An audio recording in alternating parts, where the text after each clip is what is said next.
"Hush now," Ilse whispered, though she was not speaking to the child. She was speaking to herself, to the specific tremble that had begun in her jaw somewhere around the third day and had not stopped since. The child was already quiet.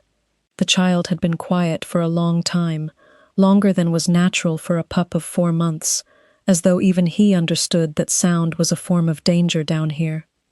The dungeon beneath Ashvale Keep was not the worst place Ilse had ever been. That was the thing she kept returning to, turning the thought over and over in her hands like a river stone, because the comparison was the only warmth she had left.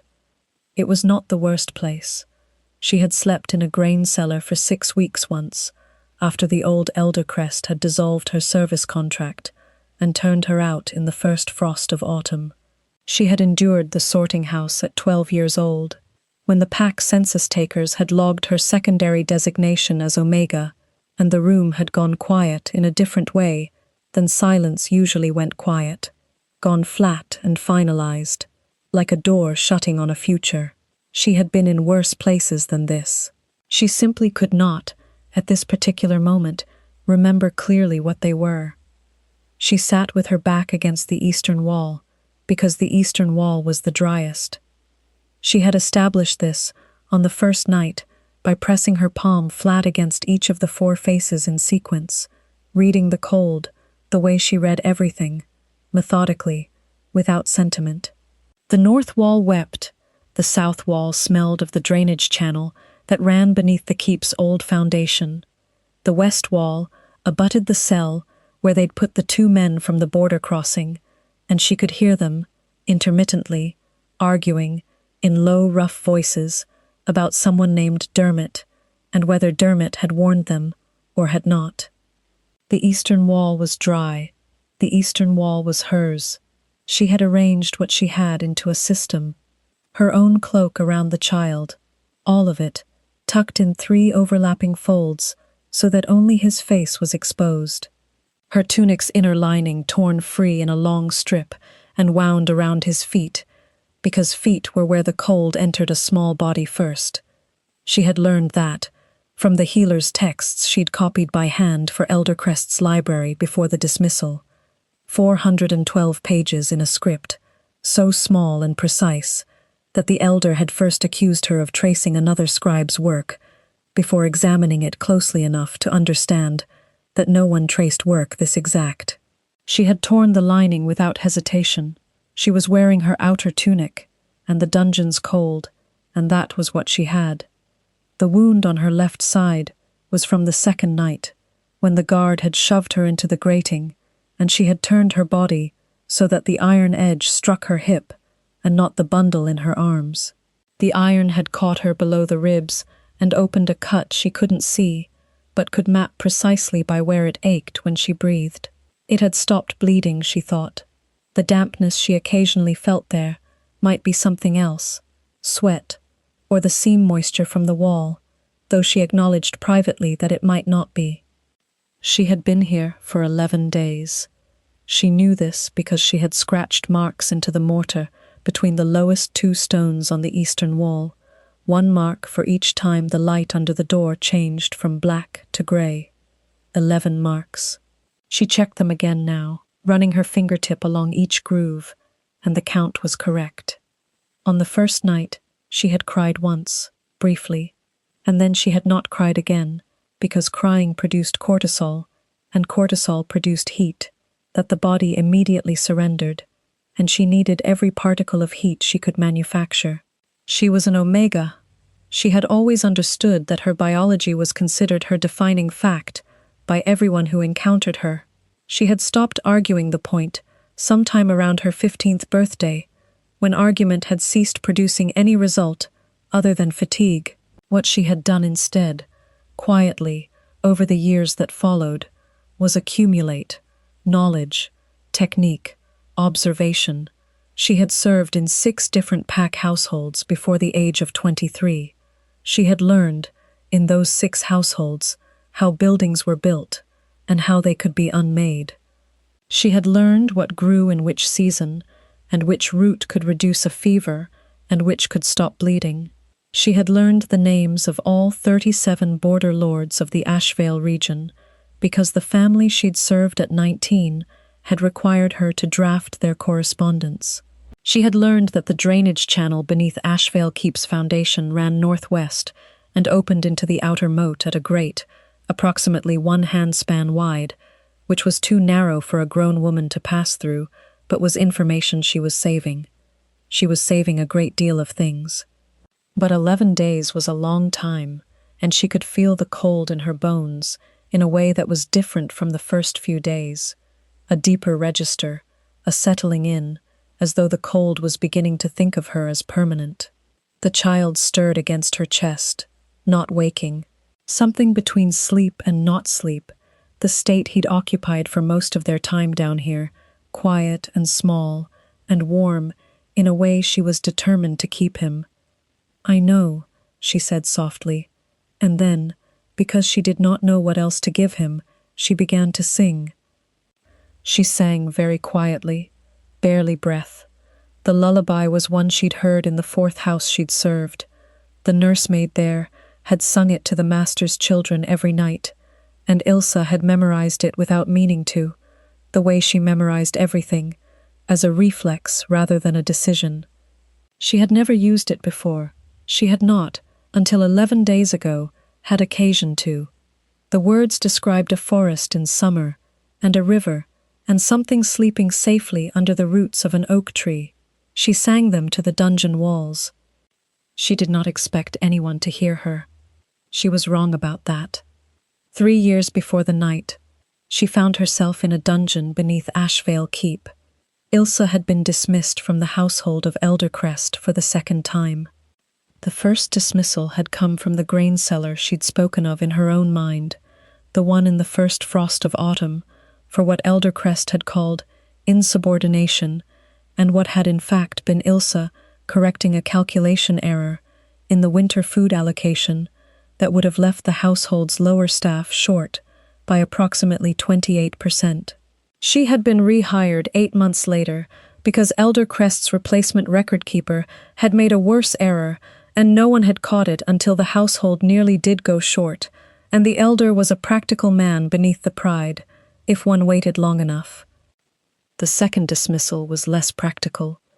Eldercrest had accepted a foster arrangement, a pup, 4 months old, from a family Ilsa was not permitted to know the name of.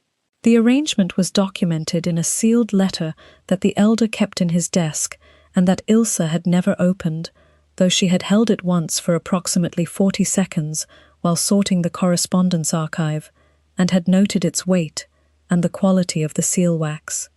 The pup had arrived on a cold morning in early spring in a basket lined with oiled wool. He had been presented to Eldercrest with instructions Ilsa was not party to, and then Eldercrest had handed the basket to Ilsa and told her to manage it, because he had household affairs to attend to, and that was, as he put it, the kind of task suited to her station.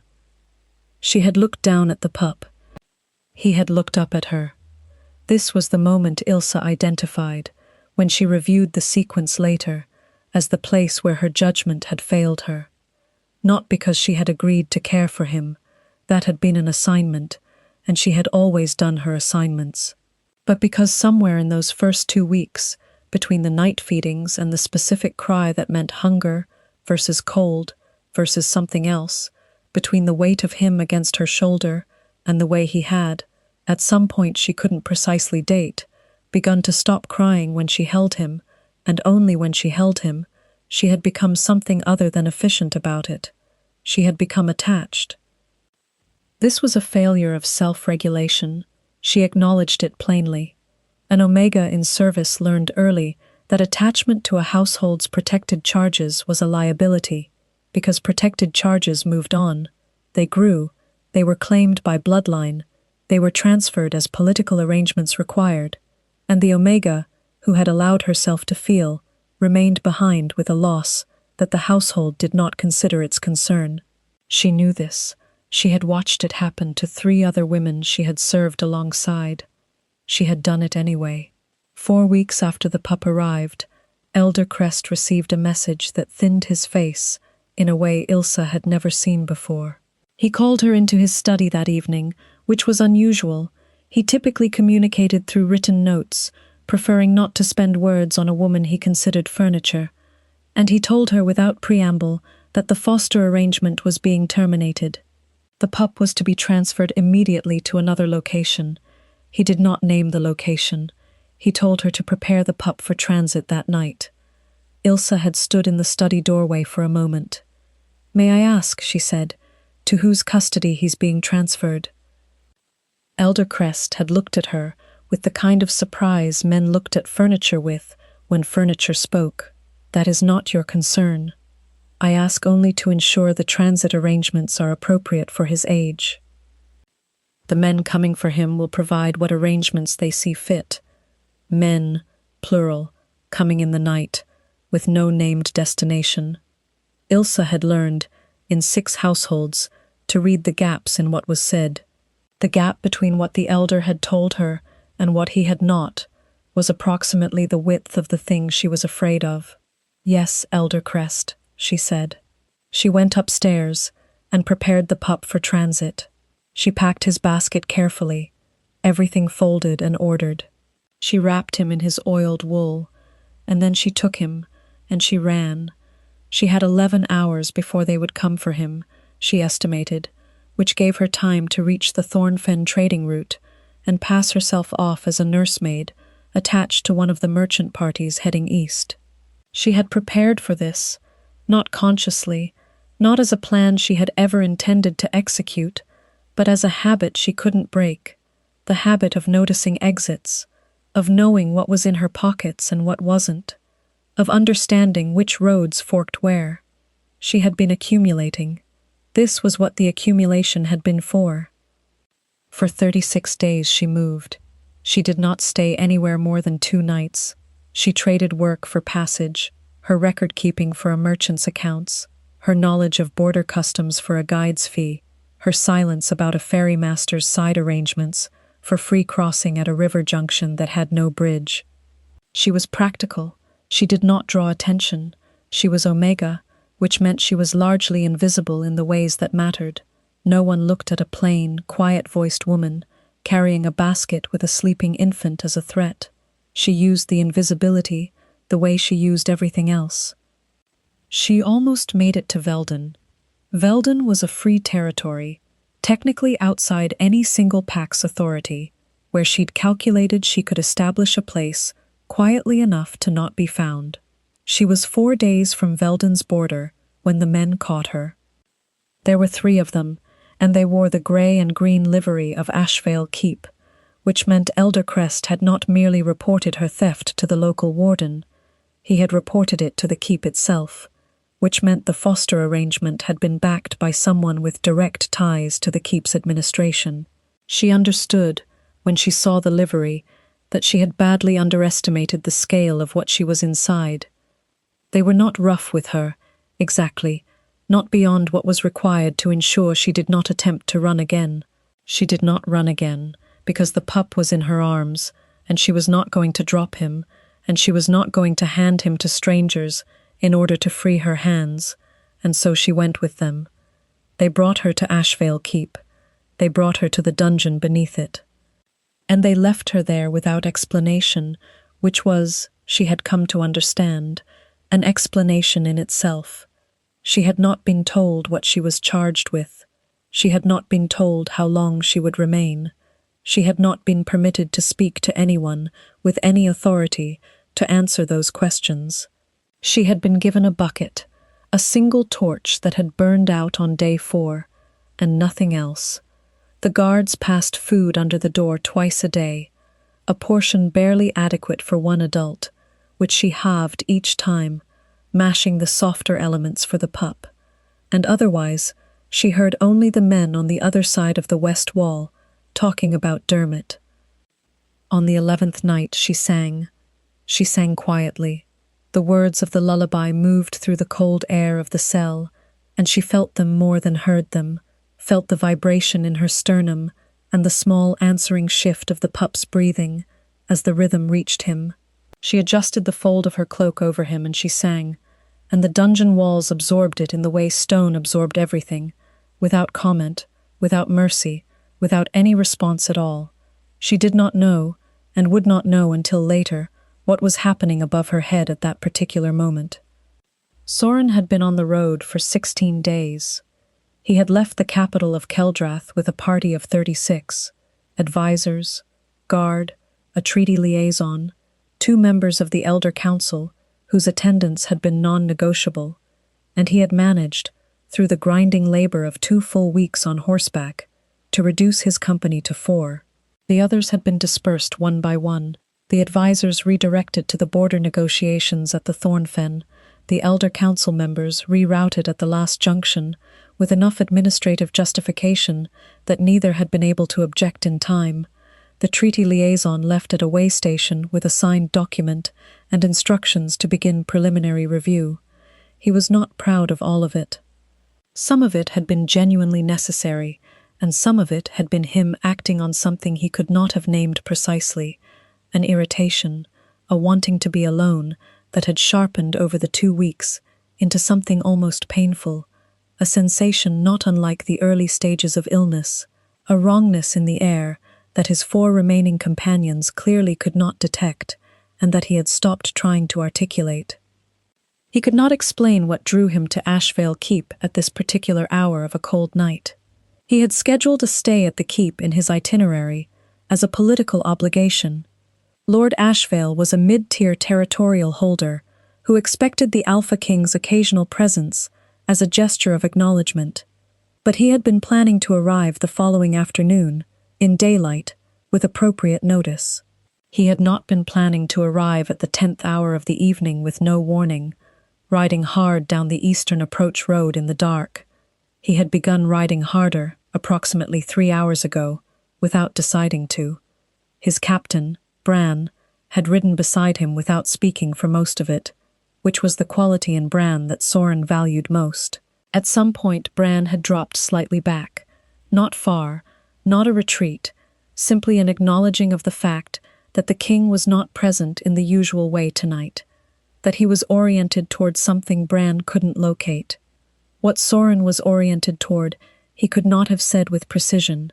Something in the air had changed, not sharply, not with the sudden clarity of a threat scent or a summoning, but gradually, the way a sound grew audible, not because it had started, but because everything else had grown quiet enough to finally hear it. Something sweet and thin and cold-edged, something that pulled at the older part of him, the part that lived beneath language and calculation, in a way that made the back of his neck contract and his hands tighten on the reins before he consciously registered doing it. He had lived 31 years as Alpha King, which meant he had lived 31 years learning to distrust the older part of himself when it wanted things. The wolf was impulsive. The wolf was old and simple and certain, in a way that men who led packs and negotiated treaties and held 37 border lords in delicate political balance could not afford to simply follow. He had learned to acknowledge the wolf's insistence and then route it through judgment before acting on it. He acknowledged it now. And then, because the judgment arrived at the same destination the wolf was already pointing toward, he rode harder. They reached the keep's outer gate at the 10th hour. The gate guard was startled into a fumble that nearly unhorsed the torchbearer, which was understandable. No one had sent word. No one had known. Soren dismounted in the courtyard and stood for a moment while the household scrambled into wakefulness around him. Lord Ashvale's steward, appearing in a nightrobe at the top of the entrance steps, with the expression of a man whose life was rearranging itself at speed. Soren was not looking at the steward. He was standing very still in the courtyard with his head slightly turned, in the way that his guard had learned to recognize and give space to. The scent that had been pulling at him for 3 hours was close now. It was inside the building. Below the building, his wolf informed him, with a certainty that bypassed deliberation entirely. It smelled like cold air over moving water, and cedar, and something thinner and more complicated beneath those. Exhaustion, he recognized, and beneath the exhaustion, something that should have been warmth but had been stretched thin over too long a period, like a fire burning through its last hour of fuel. And under all of it, barely audible to everything except the oldest and most specific register his wolf possessed, something that made his chest do a thing he did not have a word for, a kind of seizing, a kind of recognition that arrived before he had any fact to attach it to. And then, through the stone beneath his feet, and the walls around the courtyard, and the cold air that carried sound further than warm air did, he heard something, a voice, barely more than breath, shaped into something, low and careful and deliberate, the sound of a person producing as little of themselves as possible while still producing something, a melody, not a full melody, not a performance, the melody of someone who was singing because the alternative was silence, and silence had become, apparently, insufficient. Soren stood in the courtyard of Ashvale Keep on a cold night, with his head turned at the angle where hearing was sharpest, and his lungs had, at some point he hadn't tracked, stopped cycling normally. The air came in and did not go back out on any schedule he was consciously managing. The wolf in his chest was not saying anything at all. Silence from the wolf was, in his experience, louder than words. He turned to Lord Ashvale's steward, who had descended the entrance steps and was standing at his elbow with the practiced stillness of a man who understood that something significant was happening and did not yet know what role he was playing in it. "The dungeon," Soren said. His voice came out level. He was aware of working to produce that. How many are held in it? The steward's face moved through several expressions quickly. At present there are 3, my Lord King. 2 men taken at the border crossing in the matter of the 3rd. The steward's hesitation was very brief. It was brief enough that in another register of attention Soren might not have noticed it. He noticed it. "A woman," the steward said, "brought in 11 days past. A matter of theft from a household. An elder's contracted pup charge. The woman was the contracted caretaker, and she absconded with the foster infant against the elder's instructions. The infant is with her, in custody, pending." "Pending what?" Another hesitation. "Resolution of the custody claim, my Lord King." "Who has entered a claim?" "The matter is, the documentation has not yet been fully—" "Has anyone entered a documented legal claim for the infant?" The steward said nothing. This was also an answer. "Take me down," Soren said. The dungeon stair was stone and narrow and lit by a torch the guard held in front as he led them down. The smell deepened as they descended, damp and iron and the specific grey cold of spaces that did not see daylight, and beneath all of it, that thread of something Soren had been following for 3 hours, clearer now, close. He kept his breathing steady and his pace deliberate, and he did not allow the wolf any expression at all, because he was the Alpha King, and he was standing in a functioning keep, and the steward was behind him, and Bran was behind the steward, and he was going to handle this correctly. The guard stopped at the 3rd door on the left and produced a key. The door opened. The cell was dark. What light existed came from the torch behind Soren, and it fell into the cell in an angle that took a moment to resolve into detail. He stood in the doorway and he looked. She was sitting against the far wall, back straight against the stone, in a way that looked deliberate rather than comfortable. The kind of uprightness that was a decision, not a posture. Someone who had chosen not to be found, collapsed. She was wearing an outer tunic over what appeared to be a torn underlayer, and she was holding the child against her chest in a fold of dark cloak that she had arranged. He registered this without intending to, with precise care, every layer overlapping in the specific order that would best conserve the child's warmth. She was looking at the door. She had heard them on the stairs. Her face in the torchlight was composed, not blank. There was a mind behind it, present and calculating, already assessing the people in the doorway with a steadiness that was either extraordinary discipline or genuine exhaustion, or both. She was very pale. She had been cold for a long time. The scent hit him fully when the door opened. Cedar and cold water, and the thin, scraped quality of exhaustion, and beneath it, that thing that had no name, that the wolf had been moving toward for 3 hours, without language, without deliberation, without the courtesy of giving him any preparation at all. His chest seized in the same way it had seized in the courtyard, but closer now. His wolf said nothing. The silence was enormous. She looked at him for a moment. Then she looked at the steward behind him and at the guard, making an assessment he could follow in the movement of her eyes. Then she looked back at Soren. "The child needs a healer," she said. Her voice was even. It had the particular steadiness of a voice that had decided, well in advance, what it would say when this moment arrived, and was following through on that decision. "He's been cold for 11 days.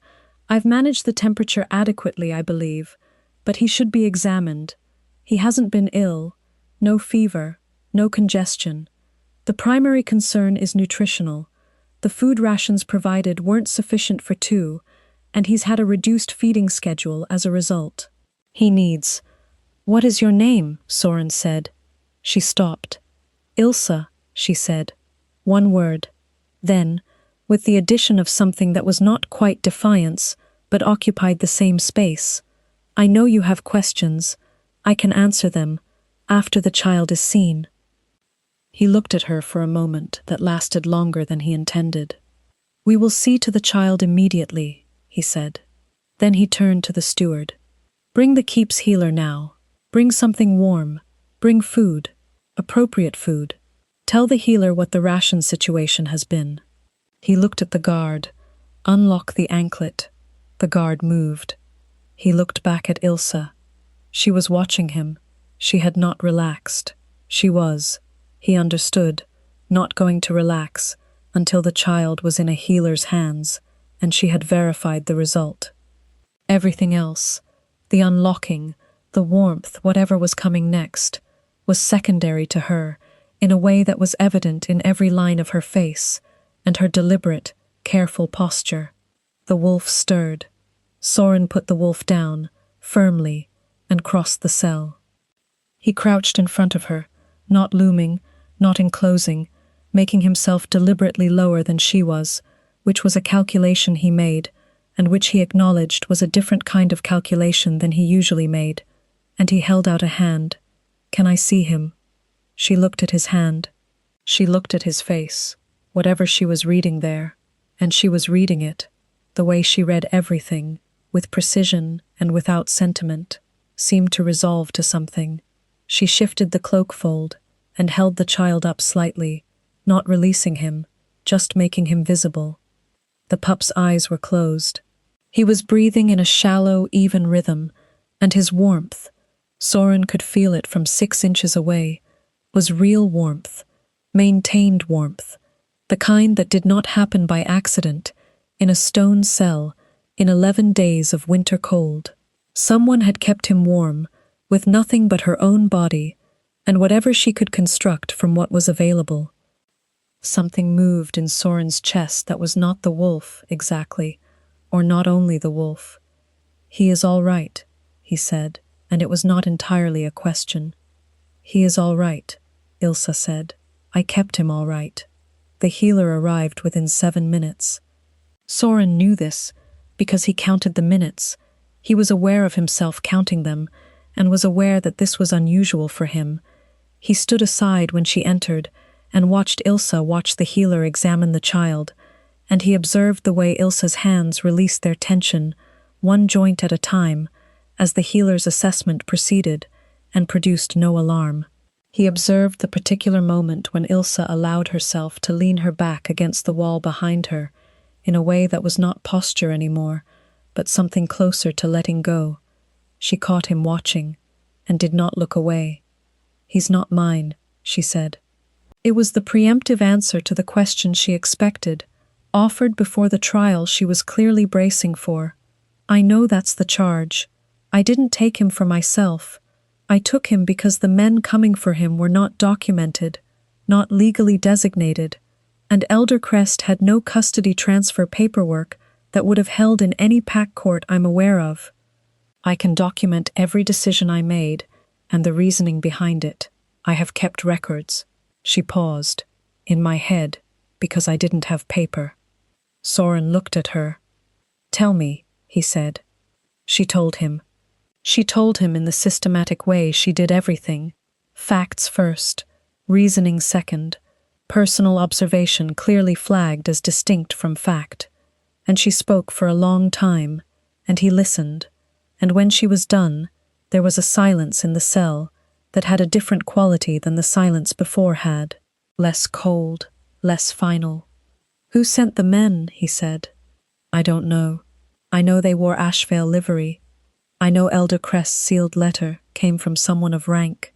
I know the foster arrangement existed for 4 weeks before the recall, which is a short arrangement, and the recall came on the same week as the treaty signing at Thornfen, which may be coincidence and may not be. He was quiet for a moment. That is an accurate instinct, he said. The healer stood up from the child and turned to Soren with the expression that healers wore when they had a report that was not the worst possible news, but was not clean news either.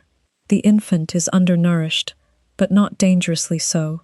He needs proper feeding for the next several weeks, and warmth. He has no infection, no fever. She looked at Ilse, a professional look, the look of someone performing a secondary assessment. She needs the same, and the wound under her left ribs should be cleaned and dressed. It's minor, but it's been 11 days. Soren turned back to Ilse. She had not mentioned the wound. She met his eyes with an expression that was entirely without apology.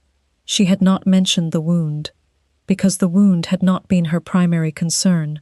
The logic was so clear in her face that she didn't bother to state it. His wolf, in the deep interior where the wolf lived, made a sound that Soren did not permit to reach the surface. Come upstairs, he said. I won't leave him, she said. The healer will carry him. You will walk beside her. I will be in front of you. He held her gaze. He will not leave your sight. I give you my word. She considered this. All right, she said. He was almost to the door when she spoke again. Why are you here? She said.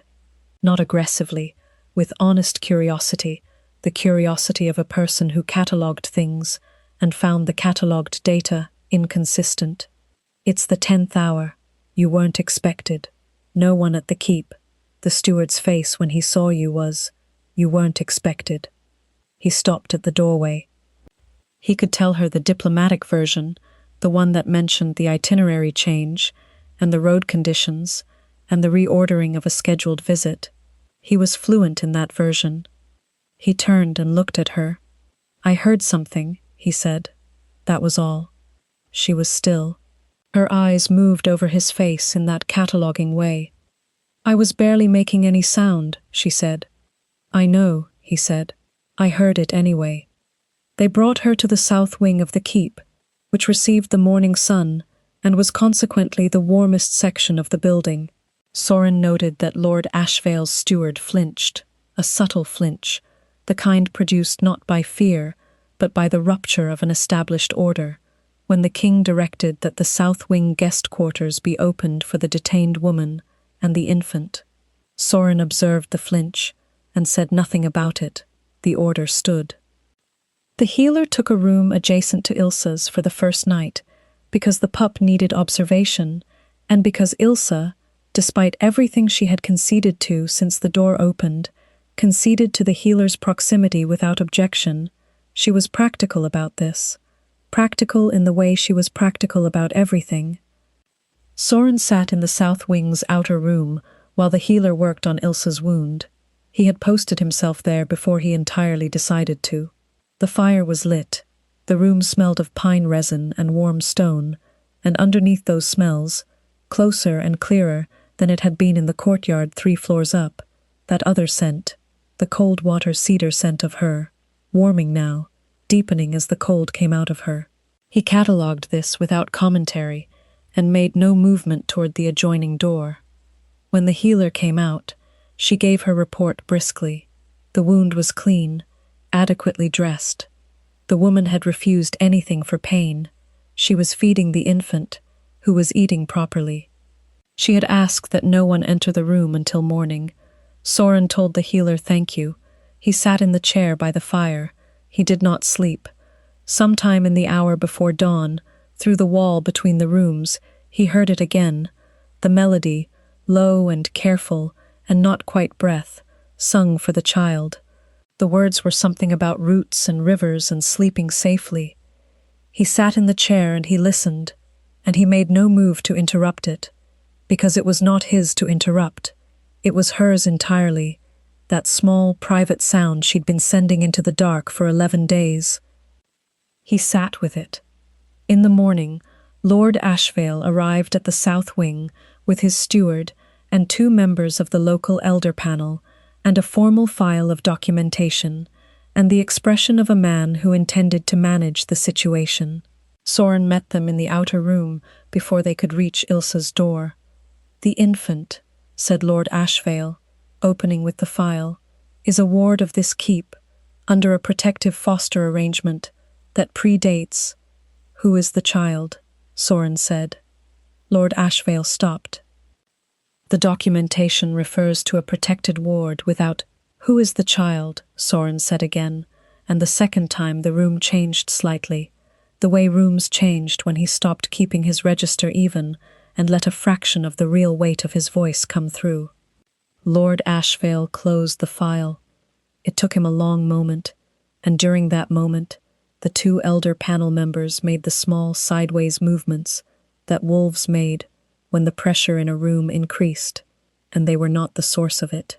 They felt it before they heard it, before it was visible in any way that could be pointed to, felt it as a biological fact, the weight of an alpha in the room who was no longer merely present, but attending.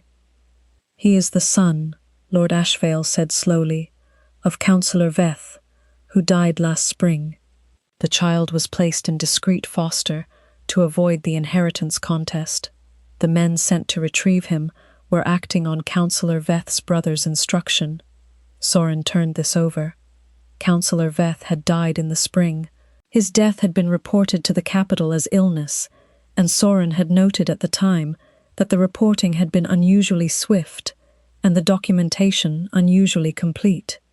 The kind of completeness that was the result of preparation rather than diligence.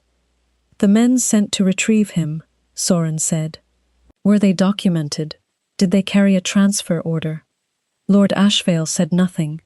Did anyone in this keep verify that the child's removal was legally authorized before imprisoning the woman who had been caring for him? A longer nothing. Soren looked at Lord Ashvale for a moment, with the precise quality of attention he reserved for moments when the thing that needed to be communicated could not be fully communicated through words alone, and the silence itself would have to serve. Then he turned to the steward. "The woman Ilsa is released from any charge in this matter, as of now. The record will reflect this. She is under my protection until I determine the full situation regarding the child." He turned back to Lord Ashvale. "I will need everything you have on Councillor Veth's estate. All of it. You will have it to me by midday." Lord Ashvale met his eyes briefly and looked away. The elder panel members had both, he noticed, oriented their bodies slightly away from the file of documentation, as though distancing themselves from it. He told them all to go. He knocked at Ilsa's door himself. She opened it after a moment. She had slept. Not enough, he thought, but some. The pup was in the center of the bed in a nest of pillows and blankets that she had arranged around him in overlapping layers, and she was dressed and upright, and clearly had been since before dawn. "Lord Ashvale," she said, and it was not a question. "He's gone." She was quiet for a moment, reading his face. "What is he?" she said. "The pup. What is he in this?" "Councillor Veth's son." She took that in. Her eyes moved the way they moved when she was cataloguing, running through implications. He watched her arrive at the same destination he had arrived at, the inheritance, the men in the night, the speed with which Eldercrest had received, and then attempted to transfer the child, once the retrieval party arrived. "Someone wants him gone," she said. "Yes, someone has wanted him gone for some time, and was using the foster arrangement to manage the timing of it. That is my read of it as well." She looked at the pup on the bed. Something moved in her face that she did not quite contain. A tightening, a closing inward, the expression of someone arriving at a conclusion they had known was coming and hadn't fully let themselves look at until now. "He needs a permanent protection," she said. "Not a contracted caretaker who can be dismissed and jailed and replaced. He needs someone who can't be displaced." "Yes?" She looked at him directly then. "What are you going to do?" "I'm taking him to Keldrath," he said. "Under Crown wardship. No inheritance contest can proceed against a ward of the king." He paused. "I would like you to come with him." She was still. "I'm Omega," she said, not as a protest, as a fact being laid on the table for examination. "I know what you are," he said. The air in the room had shifted. She felt it. He watched her feel it, watched the subtle change in her posture, the way the fine muscles around her eyes reacted before she consciously could. The scent between them had deepened in the past 12 hours, the warming up of her body from cold into something fuller and richer, and he had been managing the response to it since the dungeon and would continue to manage it, because she was exhausted and recovering and in an unfamiliar position, and the wolf's opinion was not being offered the floor until she was none of those things. "You don't know me," she said. "I know you kept a child alive in a dungeon for 11 days by tearing the lining from your tunic. I know you have 37 border lords' names in your head and a working knowledge of drainage systems. I know you were singing to the walls." He held her gaze. "I know enough to begin." She was quiet for a long time. "He cried less when I held him," she said finally, not about herself. "I noticed," Soren said. "If I come to Keldrath, it's for him. I want that documented." "It will be," he said, "among other things." She met his eyes then, with a look that had, under the practical surface of it, something that was not quite question, more like the careful first act of trusting something that the rest of her was still reviewing the evidence for. He held the look. He did not press it. The road from Ashvale Keep to Keldrath was 8 days in the cold, and she travelled it alongside him with the child, in a proper carrier now, a padded structure, with oiled wool lining, that the Keep's seamstress had produced in 4 hours on Soren's instruction, and she did not sing during the day, but she fed the pup on a schedule, so precise it operated like clockwork, and she rode with the competence of someone who had ridden for necessity her entire life, and never for pleasure. Soren rode beside her.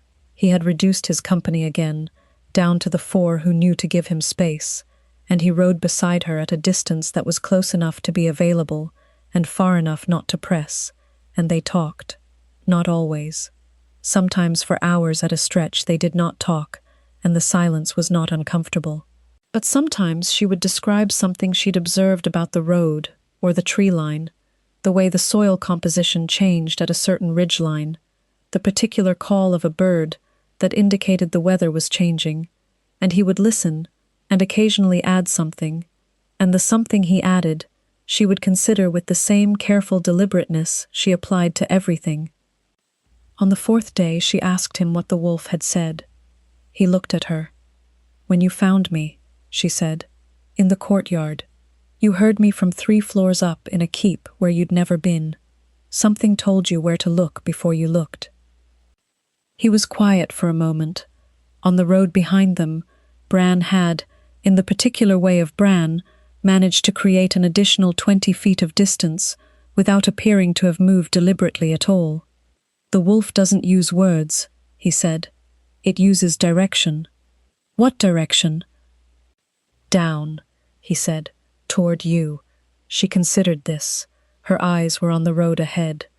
"I don't understand what that means." she said, and the careful deliberateness in her voice was doing significant work, containing something. You do, he said. She did not answer immediately. The road continued. The pup made a small waking sound in his carrier, and she adjusted the position of her arm in a single automatic movement without looking down. Your wolf was certain, she said. Yes. Were you? He was quiet long enough that the answer, when it came, had the weight of something that had been examined from more than one angle before being spoken. I became certain, he said, somewhere between the courtyard and the cell door. By the time the door opened, I was not debating. She let this sit for a long time. I need more time, she said. Not because I don't. She stopped, started again. I've spent 11 days in a dungeon, and I am currently sitting on a borrowed horse, with a child who is not mine, and I have no idea what Keldrath looks like. I need more time. Yes, he said. You have it. On the 6th day she called him by his name for the first time, without title, in the context of pointing out that the path he had proposed for the following morning's route would add 3 hours to the journey, and there was a better option if they turned north at the next ridge junction. He had turned north at the ridge junction. She had been right. He did not remark on the name. She did not appear to notice she had used it. On the 8th day, they came to Keldrath. It was not the way Soren usually arrived at Keldrath, which was to say it was without fanfare or announcement, a small party on travel-worn horses arriving in the early grey of a cold morning. The gate guard knew him and opened without ceremony. The inner courtyard was quiet. He helped her dismount. She accepted his hand for the 30 seconds it took, then released it, and he carried the infant himself while she stretched her back carefully against the stiffness of 8 days of riding. There was a moment, in the inner courtyard, when 2 of his household wolves came out to assist with the horses. They were efficient, practical, and they did not look at Ilsa in any unusual way, except that one of them, a woman named Sepha, who had served in the household for 12 years and had a gift for reading the undercurrents in a room before they became currents, stopped for just a moment. A very slight pause in her movement. Her eyes moved from the king to the woman beside him and back again, taking something in. She said nothing. She continued to the horses. The pause was enough. Soren watched it happen and said nothing.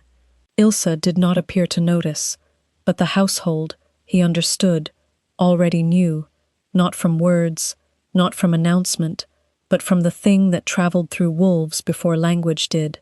The matter of what she was to him was already resolved at a level that did not require ceremony. The ceremony was for later. The biological fact was done. He settled the pup's crown wardship with a brevity that left his counsel slightly breathless. A single session, a clear documentary record, no ambiguity about the inheritance challenge's new legal terrain. Councillor Veth's brother received notification the following week and did not, in the end, contest it.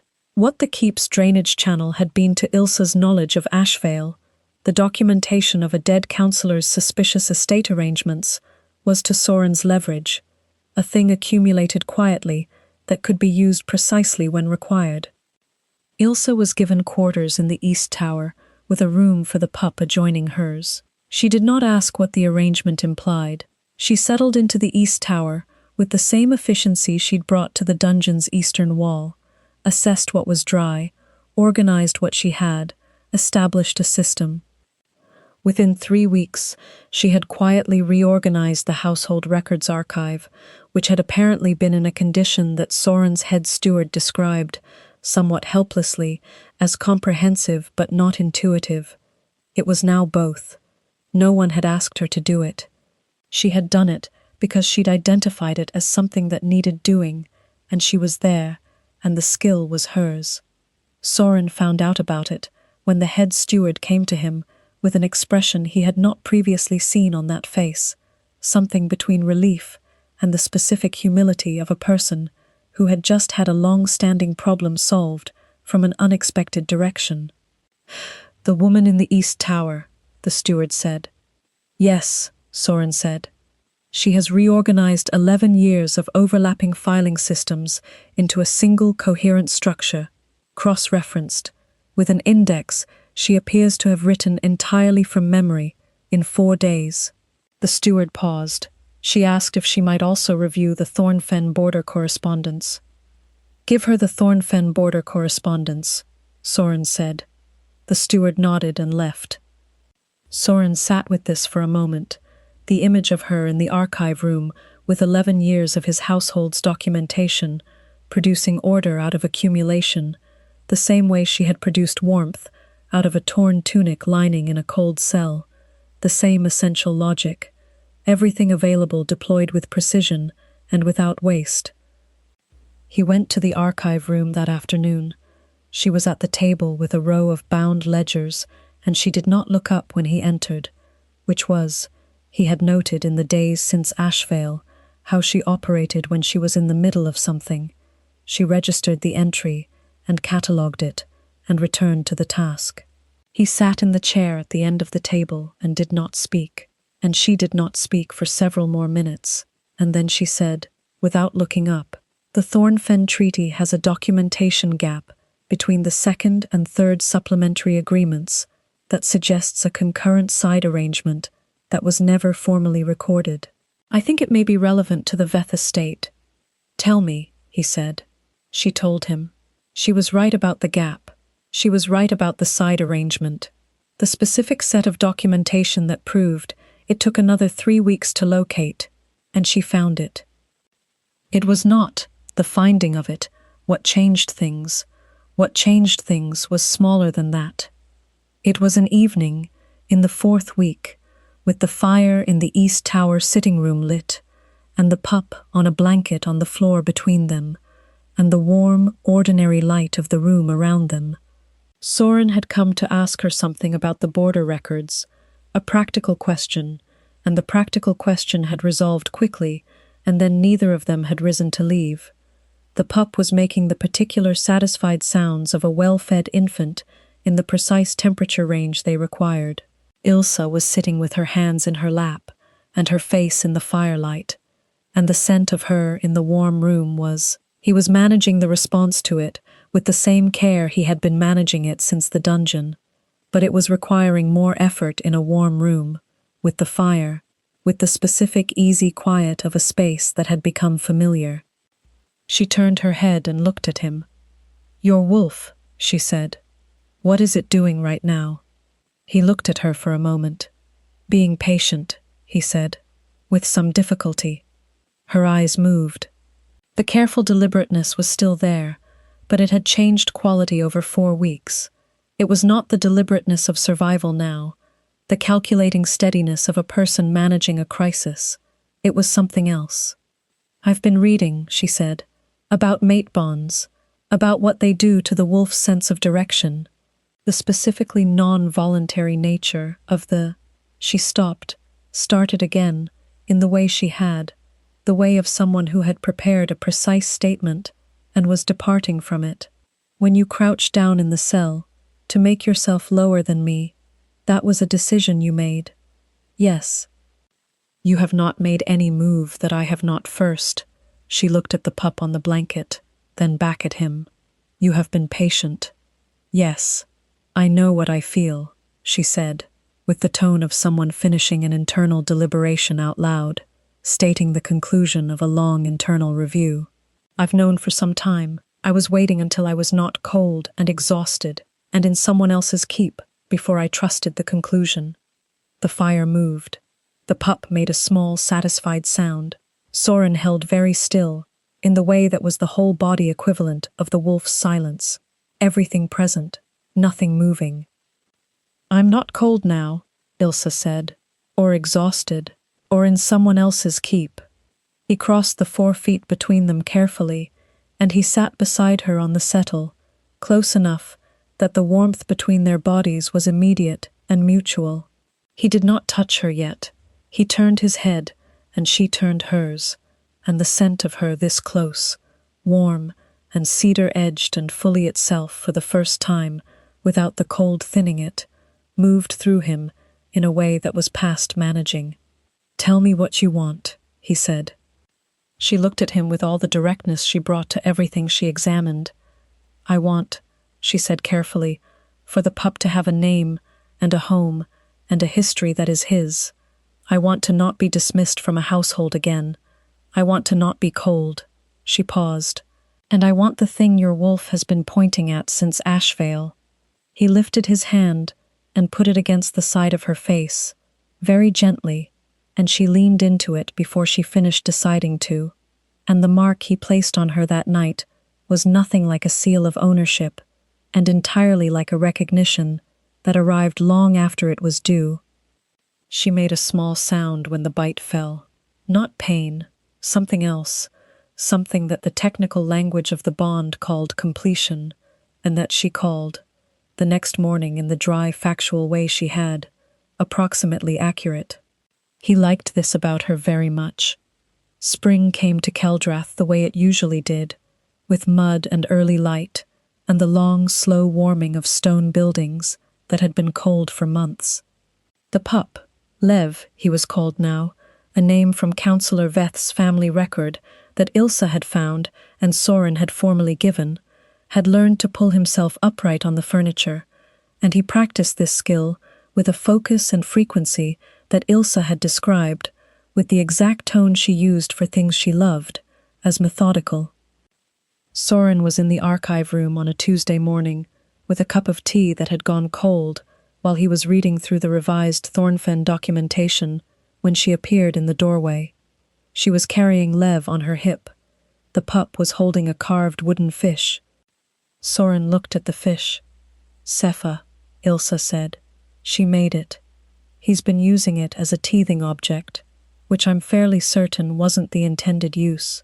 But the wood is smooth and—" She paused, looking at him, looking at the fish. "Why are you making that face?" "No particular reason," he said. She came and sat across from him and put Lev on the table, where he promptly applied the wooden fish to the nearest leather-bound ledger with a focus that was, in fact, methodical. Ilsa retrieved the ledger. The mark at her neck caught the morning light from the east window, warm and unhurried, the way spring was, the way the room was, the way she had become in the months since the cold. She picked up his tea, noted its temperature with a brief expression of judgment, set it down. "The Thornfen gap," she said. "I've found the second side arrangement." "Of course you have," he said. She looked up, and something moved in her face that was not quite a smile and was not sonnet one, and the archive room, with its 11 years of organized correspondence, and the carved wooden fish, and the pup's focused methodical sounds, and the cold tea, and the morning light, was, quietly and without spectacle, enough.